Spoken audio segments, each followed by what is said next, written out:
नमस्कार दोस्तों, मैं प्राची संस्कृति आईएएस यूट्यूब चैनल पर एक बार फिर से आप लोगों का बेहद प्यार से स्वागत करती हूँ। Target prelims current affair based on newspaper, आज इस पर हम चर्चा करेंगे, जिसके तहत 5 इंपॉर्टेंट टॉपिक जो अपने न्यूज़पेपर से लिए हैं उन पर हम डिस्कस करते हैं। आइए देखते हैं स्क्रीन पर आज का पहला टॉपिक। ये है भारतीय खाद्य संरक्षा एवं मानक प्राधिकरण, जिसको इंग्लिश में FSSAI भी कहते हैं, यानी कि food safety and security authority of India. ये देखिए न्यूज़ में है, यहाँ पर आप देख रहे होंगे, this food regulator needs to step up to the plate. और यहाँ पे आप एक पैकेट देख पा रहे हैं चिप्स का, यानी कि जंक फूड को लेकर कुछ आर्टिकल आया था। आर्टिकल तो मैं आपको बहुत शॉर्ट में बता देती हूँ, पढ़ना हमें इस बॉडी के बारे में।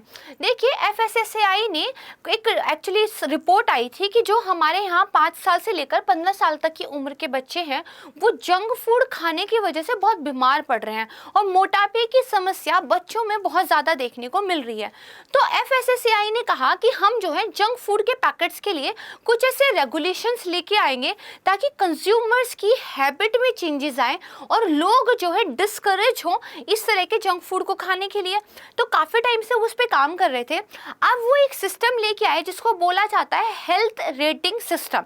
दरअसल जैसे इलेक्ट्रॉनिक्स के ऊपर एक रेटिंग होती है कि वो कितना ज्यादा बिजली की खपत करेंगे, कितना ज्यादा वो यूजर फ्रेंडली है, तो उसी तरह की एक रेटिंग जंक फूड के पैकेट्स पे दी जाएगी, जिसपे ये बताया जाएगा कि वो जो खाना है वो कितना हेल्दी है। अगर मान लीजिए उसको सिर्फ हाफ रेट दिया गया है या 2 रेट दिया गया है, तो इस तरीके से उसकी स्टार रेटिंग दी जाएगी और ये डिपेंड करेगा कि उस फूड के अंदर कितना ज़्यादा, मतलब आप कह सकते हैं, हेल्दी खाना पीना है। अब एक्सपर्ट्स का कहना ये है कि आपका जो मोटिव है, आपकी जो मंशा है वो तो बहुत अच्छी है, लेकिन उस मंशा को करने के लिए आप जो ये हेल्दी रेटिंग्स ले आए हो ये काम नहीं करेगा। क्यों? एक्सपर्ट्स कह रहे हैं जब आप जंक फूड को सिर्फ आधा % भी हेल्दी बताएंगे तो लोगों को कहीं ना कहीं लगेगा कि यार हम कुछ तो हेल्दी खा रहे हैं। तो वो ना करके आप वार्निंग सिस्टम लेकर आइए जिसके अंदर उस जंक फूड के अंदर कितना सॉल्ट, कितना शुगर, कितना सैचुरेटेड फैट दिया हुआ है, इस सारे को मेंशन करने के बाद जो है एक वार्निंग दे दी जाए। अब आप 2 सिनेरियो को इमेज कीजिए। पहला तो मैं आपको एक चिप्स का पैकेट दूं और मैं कहूं कि थोड़ा हेल्दी है यार, खा सकते हैं, तो हम उसको खा लेंगे। एक मैं आपको कोई पैकेट दूं, मैं चिप्स का ही नाम बार बार ले रही हूँ तो मैं कुछ और ले लेती हूँ। मान लीजिए कोई पैकेट आपका खाना पीना है और मैं उसको कहूँ कि देखिए इस पे ना इतना सॉल्ट है, इतना शुगर है, इतने सैचुरेटेड फैट्स हैं, तो इसकी वार्निंग की इतनी एक्चुअली रेटिंग है। आप उसको खाना थोड़ा तो अवॉइड करेंगे क्योंकि अनकॉन्शियसली हमें अनहेल्दी वर्ड साउंड कर रहा है। और देखिए चिली में ऐसा हुआ भी, वहाँ पर कंज्यूमर्स के ऊपर बहुत ही बढ़िया बदलाव देखने को मिले जब वहाँ पे उस तरह की वार्निंग सिस्टम को जंक फूड पैकेट्स के ऊपर दिखाया गया। तो इस चीज़ को लेके देखिए बातचीत चल रही है, अभी फाइनल कुछ रेगुलेशंस नहीं आई हैं, जब वो आएंगी तो हम उनको डिटेल में पढ़ेंगे। लेकिन इस सब की वजह से हमारी ये जो बॉडी न्यूज़ में है, क्योंकि देखिए हमें तो उसके बारे में एक तो इसलिए भी पढ़ना चाहिए क्योंकि हम यूपीएससी की तैयारी कर रहे हैं और यूपीएससी ने इसके ऊपर क्वेश्चन पूछा हुआ है। दूसरा, दिन भर हम जो इतना खाते पीते रहते हैं बड़े शौक से, है ना, तो मार्केट से जाके जो हम ये Kurkure, chips, soft drinks, cold drinks, ये चॉकलेट्स खाते रहते हैं, हमें पता तो होना चाहिए इसको रेगुलेट कौन कर रहा है। तो आइए देखते हैं। देखिए जो FSSAI है, इसकी स्थापना खाद्य सुरक्षा तथा मानक अधिनियम 2006 के अंतर्गत की गई थी, यानी कि एक एक्ट है जिसके तहत इसको स्थापित किया गया और उस एक्ट से इसको पावर्स भी मिलती हैं। अब देखिए ये काम किसके अंदर करता है, तो जो आपका स्वास्थ्य और परिवार कल्याण विभाग है, यानी कि जो स्वास्थ्य और परिवार कल्याण मंत्रालय है, उसी का जो डिपार्टमेंट है उसके अंडर ये देखिए काम करता है। अब देखिए इसका उद्देश्य क्या है, जो फूड का जितना भी आप कह सकते हैं सामग्री है साइंटिफिक बेस्ड, उसके लिए रेगुलेशंस बनाना, ठीक है, साथ में खाने की मैन्युफैक्चरिंग, उसके बाद उसका आप देख सकते हैं स्टोरेज, उसका डिस्ट्रीब्यूशन, उसकी सेलिंग और साथ में इंपोर्ट, इन आदि को क्या करना है, कंट्रोल करना है। अब देखिए यहाँ से फूड जो बाहर जा रहा है, एक्सपोर्ट जो हो रहा है वो नहीं, मैंने बोला है इंपोर्ट, यानी कि जो खाना देश के अंदर आ रहा है उसको ये कंट्रोल करता है। तो अगर एक स्टेटमेंट आ जाए कि FSSAI जो है एक्सपोर्ट को रेगुलेट करता है तो गलत हो जाएगा, क्योंकि इंपोर्ट वाले फूड को जो है रेगुलेट करता है। समय समय पर ये जो हमारा होलसेल और रिटेल फूड है उसकी भी जांच करता रहता है। देखिए जो आपका एक तरीके से होलसेल खाना है, फैक्ट्री से जो पूरे के पूरे पैकेट्स बन के आ रहे हैं उनको तो चेक करना ही पड़ेगा, है ना, तभी तो आप चीज़ों को रेगुलेट कर पाएंगे। लेकिन रिटेल लेवल पर भी ये टाइमली चेकिंग करते रहता है ताकि जो है चीज़ें अब जैसे मानक उसने निर्धारित किए हैं क्या उसके अकॉर्डिंग काम कर रही हैं। तो ये देखिए आपको पता होना चाहिए, 3-4 मोटी मोटी बातें हैं, अगर इतना आप इस बॉडी के बारे में जानते हैं तो आपके प्रश्न को सॉल्व करने के लिए इनफ है। इसके बाद हमारा नेक्स्ट टॉपिक आता है, ये क्या है, नेशनल फैमिली हेल्थ सर्वे 2019-20 और ये है 5वां। यानी कि देखिए अब तक हमारे 4 राष्ट्रीय परिवार स्वास्थ्य सर्वेक्षण आ चुके हैं जिनके बारे में मैं आपको बताऊंगी। आज जो हम पढ़ रहे हैं ये 5वें को पढ़ रहे हैं। इस 5वें सर्वे की भी अब तक 3 राउंड आ चुके हैं, 2 की रिपोर्ट पहले आ गई थी। आज जो मैं आपके सामने बात कर रही हूँ ये 3rd राउंड की बात कर रही हूँ। देखिए मेजरिंग द चेंज इस नाम से आर्टिकल आया था जिसके अंदर नेशनल फैमिली हेल्थ सर्वे के बारे में जो है बात की गई थी, इसीलिए इसको मैं आपके लिए लेकर आई हूँ। अब इस सर्वे को देखिए, आपने एक बॉडी का ध्यान रखना है जो इस सर्वे के लिए टेक्निकल असिस्टेंस देती है। और ये सर्वे काम किसके अंडर करता है, तो स्वास्थ्य और परिवार कल्याण मंत्रालय, और इसके लिए समन्वय और तकनीकी मार्गदर्शन जो प्रदान करे एक बॉडी को नोडल एजेंसी के रूप में देखिए निर्धारित किया गया है। उसका नाम है अंतर्राष्ट्रीय जनसंख्या विज्ञान संस्थान। ये कहाँ है, मुंबई में। बहुत ही इंपॉर्टेंट है क्योंकि सर्वे के कई बार हम डाटा को तो रट लेते हैं बैठ के कि कितना कम हुआ कितना ज़्यादा हुआ, लेकिन उससे जुड़ी हुई जो इंपॉर्टेंट बॉडीज़ हैं उनके नाम हम कई बार इग्नोर कर जाते हैं। तो ये वाला जो नाम है ये आपको जो है ध्यान रखना है। इसके बाद देखिए जो हमारा नेशनल फैमिली हेल्थ सर्वे 4 था उसके कंपैरिजन में सर्वे नंबर 5 में कुछ चीज़ों का विस्तार किया गया है कि भाई हम इन चीज़ों पर भी जो है फाइंडिंग्स करेंगे। तो उनके नाम एक बार आपको पता होने चाहिए क्या क्या है। एक तो मृत्यु पंजीकरण, दूसरा जो प्री स्कूल एजुकेशन पूर्व विद्यालय शिक्षा, बाल टीकाकरण तो पहले भी था लेकिन इसके विस्तारित डोमेन, फिर बच्चों के लिए जो सूक्ष्म पोषक तत्व हैं वो घटक, फिर जो मासिक धर्म स्वच्छता है, शराब और तंबाकू के उपयोग की क्या आवृत्ति है, जो गैर संचारी रोग हैं वो भी पहले थे लेकिन इसके भी अतिरिक्त घटक यानी कि नॉन कम्युनिकेबल डिजीज के, 15 साल या उससे अधिक आयु के सभी लोगों के अंदर उच्च रक्तचाप और मधुमेह को मापना। ये कुछ नए आयाम हैं जिनको जो है नेशनल फैमिली हेल्थ सर्वे 5 के अंदर लिया गया है। अब देखिए इसके अंदर कुछ इंपॉर्टेंट डाटा बताया गया है वो मैं आपको बताती हूँ। अच्छा, न्यूज़पेपर में ये सब आता रहेगा कि किस राज्य की कितनी वुमेन्स जो है अल्कोहल कंज्यूम करती हैं, नेशनल फैमिली हेल्थ सर्वे में ये पता चला, या फिर ये कि किस राज्य में देखिए महिलाओं को जो है ज़्यादा चीज़ें, मतलब कुछ इस तरह का डाटा जो एग्जाम से डायरेक्टली रिलेवेंट नहीं है उस पर उतना दिमाग नहीं लगाइएगा। जो डाटा काम का है सिर्फ वही पढ़ने की जरूरत है। तो आइए कुल प्रजनन दर यानी कि टोटल फर्टिलिटी रेट देखिए, अगर हम बात करें जो हमारा सर्वे 4 हुआ था उसमें 2.2 थी और अगर सर्वे 5 की बात करें तो ये घटकर 2 पर आ गई है। 2 स्टेटमेंट बोलूंगी, बहुत ध्यान से सुननी है। अगर स्टेटमेंट ये आए कि पूरे भारत में टोटल फर्टिलिटी रेट ओवरऑल गिरा है, करेक्ट है। लेकिन अगर मैं ये कहूँ सभी राज्यों में टोटल फर्टिलिटी रेट गिरा है, ये गलत है। ओवरऑल इंडिया का तो गिरा है लेकिन 5 राज्य अभी भी ऐसे हैं जिनकी जो कुल प्रजनन दर है वो ज्यादा है, प्रतिस्थापन दर से ज्यादा है। कौन कौन से? बिहार, मेघालय, उत्तर प्रदेश, झारखंड और मणिपुर। बिहार और यूपी की तो जनसंख्या देखकर ही हमें पता चल जाता है ना। खैर, इसके बाद देखते हैं। देखिए जो इंस्टीट्यूशनल डिलीवरीज थी वो भी बढ़ी हैं, पहले 79% थी, अब ये 89% हो गई हैं। और ग्रामीण क्षेत्रों के अंदर भी देखिए लगभग 87 जो है जन्म वो संस्थानों में दिए जाते हैं। इसके बाद जो 5 साल तक के बच्चे हैं उसके अंदर जो स्टंटिंग का स्तर है, ये स्टंटिंग क्या होता है मैं आपको समझाऊंगी। ये जो स्तर है ये भी मामूली सा गिरा है, जैसे ये 38% से लेके 36% हो गया है। अब मैंने आपको बताया था कि अभी तक 4 सर्वे ऑलरेडी आ चुके हैं, ये 5वां है। तो कई बार स्टेटमेंट के रूप में पूछा जा सकता है कि पहला नेशनल फैमिली हेल्थ सर्वे कब हुआ था? ये हुआ था आपका 1992-93 में। दूसरा कब हुआ था? 1998-99। उसके बाद तीसरा कब हुआ था? 2005-6। चौथा 2014 और 15। इनको मोटे तौर पर थोड़ा सा, जैसे हम पंचवर्षीय योजनाओं को याद रखते हैं, इनको भी थोड़ा सा जो है याद रख लीजिएगा। अब देखिए बाल कुपोषण के मानक, 3 मोटे तौर पर मानक होते हैं, ये हमें पता होना चाहिए। पहला है चाइल्ड वेस्टिंग। ये कब होती है? देखिए जब लंबाई के अनुपात में बच्चे का वजन मापा जाता है, यानी कि जितनी आपकी लंबाई है उसके हिसाब से अगर आपका वेट नहीं है तो देखिए क्या बोला जाता है कि बच्चा चाइल्ड वेस्टिंग का शिकार है। इसके बाद चाइल्ड स्टॉन्टिंग, जिसमें थोड़ा सा चेंज देखने को मिला है। इसमें जितनी आपकी उम्र है क्या उसके हिसाब से आपकी वृद्धि हुई है, तो उम्र और वृद्धि का अनुपात इसमें देखा जाता है। फिर चिल्ड्रन अंडर वेट, इसमें देखिए बच्चे का जो वजन है क्या वो उसकी लंबाई के अनुरूप है, यानी कि जो आपका बॉडी मास इंडेक्स है क्या वो उसके अनुरूप है, ये देखा जाता है। अगर नहीं है तो मतलब बच्चा जो है अंडर वेट है। तो ये हमारे नेशनल फैमिली हेल्थ सर्वे के बारे में कुछ जानकारी थी।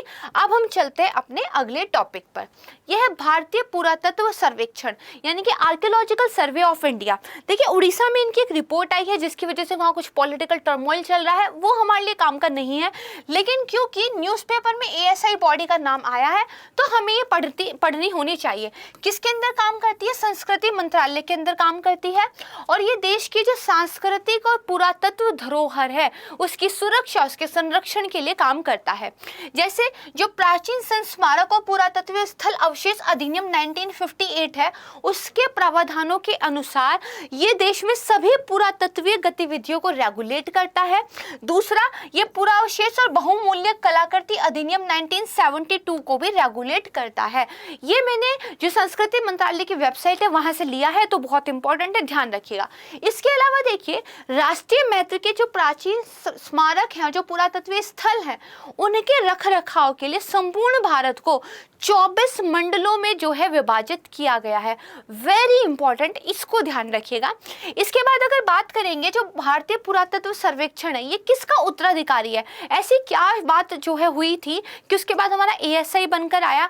तो देखिए जो विलियम जोन्स थे उन्होंने 1784 में एशियाटिक सोसाइटी की स्थापना की थी, ये उसी का उत्तराधिकारी है। विलियम जोन्स और एशियाटिक सोसाइटी ऑफ इंडिया जो थी इसके ऊपर जो यूपीएससी है उसमें प्रश्न पूछा जा चुका है, ये बहुत इंपॉर्टेंट है। फिर आज वर्तमान में जो रूप हमें एएसआई का देखने को मिलता है ये कहां से आया, तो एक्चुअल में जो एएसआई की स्थापना मानी जाती है ये मानी जाती है देखिए 1861 से, और इस टाइम पे जो वायसराय थे वो थे कैनिंग, और ये स्थापना किसके द्वारा की गई थी, तो कनिंगम के द्वारा जो है की गई थी। तीन नाम जो है, दो नाम और एक सन याद रखिएगा। स्थापना कब हुई? 1861 में। वायसराय कौन था, तो कैनिंग था, और उस वक्त पे ये आप कह सकते हैं कि पहले इसके चेयरपर्सन कौन बने, तो कनिंगम बने थे। इतना आप ध्यान रखेंगे, प्रश्न आपका हो जाएगा। अब हम अपने फोर्थ टॉपिक की बात करते हैं, state of the world birds.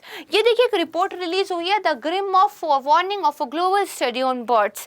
ये देखिए न्यूज़ में था। तो इसमें ये बताया गया है कि जो पक्षी हैं, जो बर्ड्स हैं, वो सबसे ज़्यादा विजिबल स्पीसीज हैं। तो अगर इन पक्षियों को कोई संकट आता है तो दरअसल जैव विविधता के लिए व्यापक संकट वो माना जाता है, और मानव के भी स्वास्थ्य और कल्याण के लिए ये अच्छा नहीं माना जाता, क्योंकि पक्षी एक इकोलॉजी में बहुत सारे रोल अदा करते हैं। जैसे वो बीजों को इधर से उधर पहुंचाते हैं, इसके अलावा वो पारिस्थितिकी तंत्र की सफाई का काम करते हैं, जैसे आप गिद्ध को मान लीजिए, है ना। इसके अलावा भी आप देखेंगे तो हमारे बायोडाइवर्सिटी में बर्ड्स का बहुत ज़्यादा इंपॉर्टेंट रोल है। तो अब देखिए जो उनके नेचुरल हैबिटेट है उनमें क्योंकि गिरावट देखने को मिल रही है, तो पक्षियों की संख्या में भी गिरावट देखने को मिल रही है, शिकार ज़्यादा हो रहा है कुछ प्रजातियों का। तो इसलिए दुनिया भर में देखें तो प्रजातियां जो है 48% तक गिरावट देखने को मिल रही है, और भारत में भी 50% तक गिरावट देखने को मिल रही है। अब जब भी पक्षियों की बात आती है ना, तो एक बॉडी आपको जरूर पढ़नी चाहिए, वो है बर्ड लाइफ इंटरनेशनल। यूपीएससी ने इसके ऊपर, अगर मुझे एग्जैक्ट याद है, तो आई थिंक 2015 में एक क्वेश्चन पूछा था, वो क्वेश्चन सॉल्व कीजिएगा। देखिए बर्ड लाइफ इंटरनेशनल बहुत सारे संगठनों से मिलकर बड़ा हुआ एक संगठन है, लिखा भी हुआ है 120 संगठनों के साथ है ये, और दुनिया की सबसे बड़ी भागीदारी है। ये पक्षियों के लिए, उनके निवास स्थान के लिए, उनकी बायोडाइवर्सिटी के लिए काम करते हैं। ये वर्ल्ड वॉच नाम की जो है एक त्रैमासिक पत्रिका भी प्रकाशित करता है। और वेरी वेरी इंपॉर्टेंट फैक्ट कि जो बर्ड लाइफ इंटरनेशनल है वो पक्षियों की जो रेड लिस्ट है उसको भी जारी करता है। आपने पढ़ा होगा IUCN रेड लिस्ट जारी करता है, लेकिन उसी के अंदर बर्ड्स को लेके जो है ना वो बर्ड लाइफ इंटरनेशनल है। वेरी वेरी इंपॉर्टेंट, इसको थोड़ा ध्यान रखिएगा। अब हम देखते हैं अपना आज का लास्ट टॉपिक, ऑफ बजट उधार, ऑफ बजट बोरिंग। देखिए नाम ही बता रहा है, ऑफ मैं यहाँ पर ऑन की बात नहीं कर रही हूँ, ऑफ की बात कर रही हूँ। ऑफ का मतलब किसी चीज को बंद कर देना, किसी चीज को हटा देना। तो बजट में जिस उधारी को जिक्र ना किया जाए, जिस बुझारी को बजट से कहे भाई तुम चलो यहाँ से, तुम्हारा कोई काम नहीं है, वो हो गई ऑफ बजट उधारी। क्यों? देखिए, सरकार जब भी बजट पेश करती है तो ना सिर्फ देश की बल्कि दुनिया की भी सरकार के फिस्कल डेफिसिट यानी कि राजकोषीय घाटे पर कड़ी नजर रहती है। किसी भी सरकार की परफॉर्मेंस को उसके बढ़ते हुए फिस्कल डेफिसिट के साथ मापा जाता है। तो कोई भी गवर्नमेंट नहीं चाहती कि इसका राजकोषीय घाटा बढ़े, लेकिन कोई भी गवर्नमेंट कम खर्चा भी तो नहीं करती है, खर्चे भी तो बहुत हैं, है ना। तो आमदनी अठन्नी और खर्चा रुपया, अगर ये वाली कहावत हो तो सरकार क्या करती है, कुछ उधार स्वयं ना लेकर अपनी जो उसकी पब्लिक सेक्टर बॉडीज हैं, जो उसकी संस्थाएं हैं, उनके द्वारा लेने के लिए बोल देती है। तो वो जो उधारियां ली गई हैं दूसरे संगठनों के द्वारा, वो सीधे सरकार पर नहीं मानी जाती। मुश्किल हो गया, आसान करते हैं। देखिए, जैसे फूड कॉर्पोरेशन ऑफ इंडिया है, ये क्या करता है, एमएसपी पर किसानों से अनाज खरीदता है और फिर उसी को अनाज को जो है गरीबों के अंदर 2 रुपए किलो अनाज, 3 रुपए किलो चावल इसमें बेचता है। तो ये जो खरीदा है और ये जो बेचा है, इसके बीच का जो गैप है, ये पैसा कहाँ से आएगा? ये पैसा सरकार फूड सब्सिडी के रूप में देती है। बजट के अंदर फूड सब्सिडी अपने आप में एक बहुत बड़ा पार्ट अदा करती है। तो सरकार क्या करेगी, कुछ तो पैसा एफसीआई को दे देगी। वो तो देखिए बजट में फूड सब्सिडी के रूप में मेंशन हो गया।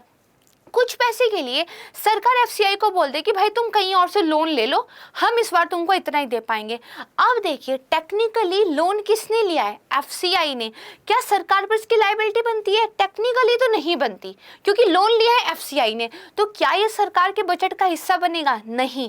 क्या ये सरकार के फिस्कल डेफिसिट का हिस्सा बनेगा? नहीं। तो ये क्या है? ये ऑफ बजट बोरोइंग है, क्योंकि एफसीआई सरकार की ही एक संस्था है। तो फाइनली तो गवर्नमेंट को ही कुछ करना पड़ेगा, लेकिन अभी फिलहाल वो उधारी एफसीआई के ऊपर है, सरकार के ऊपर नहीं है, इसलिए वो ऑफ बजट बोरोइंग है। तो ये बताया गया है कि ये जो उधार होते हैं ये सीधे केंद्र के द्वारा नहीं लिए जाते, बल्कि अन्य सार्वजनिक संस्थान के द्वारा केंद्र सरकार के निर्देश पर ये उधार लिए जाते हैं। इनका उपयोग क्या करती है? ऑब्वियसली बात है, अपने खर्चे पूरा करने के लिए करती है। और पैसों का हम करते हैं क्या? खर्च ही करते हैं, ठीक है। उसके बाद देखिए, ये जो ऋण की देनदारी जो है, चूंकि औपचारिक रूप से केंद्र पर नहीं है, इसलिए इसको राजकोषीय घाटे में जो है शामिल नहीं किया जाता। ऐसा ही सरकार ने देखिए जो हमारी ऑयल और गैस कंपनीज थी उनके साथ भी किया था। उज्ज्वला योजना के तहत गैस पर जो सब्सिडी दी जा रही थी, सरकार ने कंपनी को कहा कि अभी आप दीजिए, हम बाद में देखेंगे। तो वो जो गैस सब्सिडी थी ना, क्योंकि वो कंपनीज ने दी तो वो सरकार के बजट में नहीं आई। ऐसा ही सरकार जो है पब्लिक सेक्टर बैंक के साथ भी करती है, और ये सब गवर्नमेंट करती है। मतलब मैं किसी पर्टिकुलर गवर्नमेंट के लिए नहीं बोल रही हूँ, ऐसा सब गवर्नमेंट करती है। और इसीलिए जो कैग है, उन्होंने ये कहा भी था कि ऑफ बजट बोरिंग पर कंट्रोल करने की जरूरत है, क्योंकि फिलहाल भले ये फिस्कल डेफिसिट में नहीं दिख रहा, लेकिन आने वाले टाइम में तो सरकार को ही चुकाना है, इंटरेस्ट भी गवर्नमेंट को ही पे करना है। तो ये हम पर एक बोझ ही, लेकिन क्योंकि ये देखिए पार्लियामेंट्री जो आप कह सकते हैं रेगुलेशन है, उसके तहत नहीं आता, क्योंकि पार्लियामेंट का कंट्रोल किस पे है? बजट पे है। और बजट में आपने इसको लिखा नहीं, तो क्योंकि इस पे पार्लियामेंट्री कंट्रोल कम है, तो इसलिए सरकारें थोड़ा बढ़ चढ़ कर ये लेती है, और इसीलिए इसको थोड़ा रेगुलेट करने की जरूरत है। यही चीज अभी स्टेट गवर्नमेंट के मामले में जो हमारी सेंट्रल गवर्नमेंट है वो कह भी रही है। तो जो फाइनली कुछ होगा उस पर हम तब बात करेंगे। फिलहाल के लिए ऑफ बजट बोरोइंग ये आप समझ गए, ये मुझे पक्का पता है, समझ गए हैं ना। और अगर आप इकोनॉमिक्स की मुश्किल टर्म्स आसानी से समझ पा रहे हैं, मेरी मेहनत सफल हो रही है और आप और मैं मिलकर अच्छी पढ़ाई कर पा रहे हैं, तो वीडियो को लाइक करना मत भूलिएगा। आपकी जो भी फीडबैक है कमेंट सेक्शन में जरूर दीजिए। आप कुछ इंप्रूवमेंट चाहते हैं या आपको कुछ अच्छा लगता है, मुझे जरूर बताइएगा। और बाकी बहुत अच्छे से पढ़ाई करते रहिए। एक बार फिर मैं कल मिलूंगी आपसे। नमस्कार।